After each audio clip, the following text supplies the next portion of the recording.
Neurodivergent Life presents The More You Learn, the Less You Know. Learning to know what you don't know. Sitting in class about a subject you know nothing about, and the instructor asks if there are any questions. You sit there putting the information you just learned into your mind.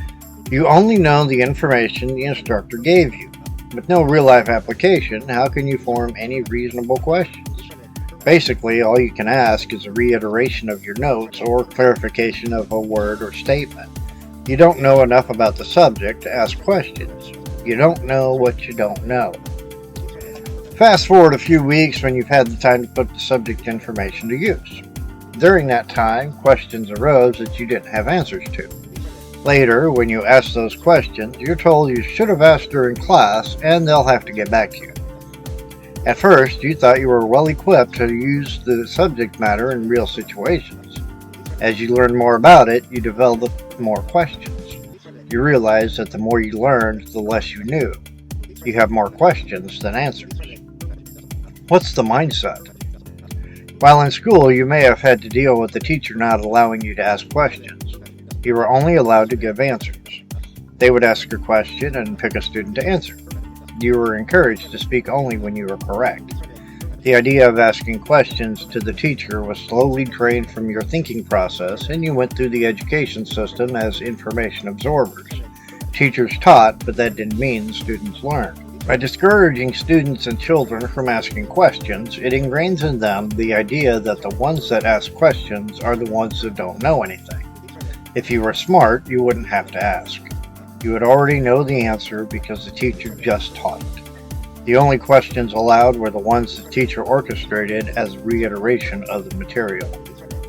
By the time you get to high school, you know that only stupid people ask questions.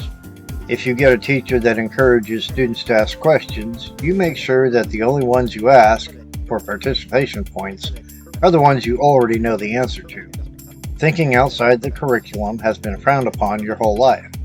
If you don't ask questions, it means that you're smarter than the ones that do. You enter real life, meaning outside of an educational institution. And now you're faced with situations you haven't been prepared for.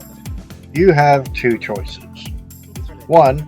Pretend you know what you're doing and have the answers. 2. Ask questions. If you pretend that you know what you're doing and that you have the answers, you're treated as someone who is going places. You get compliments from people who know less than you do and can even be heralded as being smart. Like in school, the ones who ask questions are the ones who are dumb. So, if you choose to ask questions and get more information, people treat you like you're an idiot, that you don't know anything. You choose not to fake your way through anything, and people look down on you. Society sends you right back to the idea that seeking more information is a sign of an incompetent mind. What's the reality? In college, you studied extensively for your degree. Your chosen field sent you through class after class. You learned more than the average person about that field of study. You graduate with a firm knowledge of the subject. You learned what you didn't know before. One day you're out and overhear a conversation about the subject you received your degree in. The person giving the information is wrong on most accounts, and you know it. You have the choice to keep silent or offer the correct information. Depending on your personality, the choice is easily made. The person giving the information has chosen the first route. They choose not to seek any information and pretend to know what they're talking about.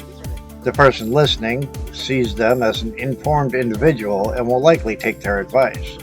You shake your head at their ignorance because there was a time when you were the same way. You knew just enough to fake your way through it. As you gained more knowledge, you formulated more questions.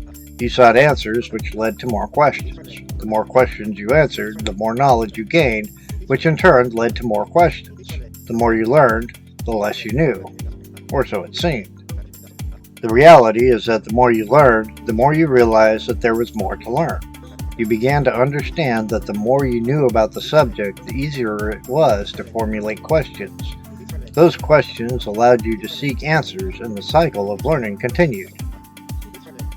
To know is the knowledge that you know nothing. That is the meaning of true knowledge. Socrates. How to learn what you don't know. The person who knows everything doesn't have the ability to learn anything. It is required to acknowledge that there's still more to learn. Until then, you won't know what you don't know. When you realize that there's more to learn, you can begin to formulate questions. You have to accept that regardless of how much you've learned so far, there's more knowledge up ahead. As you climb that mountain of knowledge, you can see that the amount of information that exists is far more vast than the information you possess. Asking questions and seeking the answers is the only way you can learn what you don't know. Thank you for joining us here at Neurodivergent Life. If you've liked what you've heard, be sure to support us by becoming a free or paid subscriber at neurodivergentlife.substack.com. Until next time, keep on living that neurodivergent life.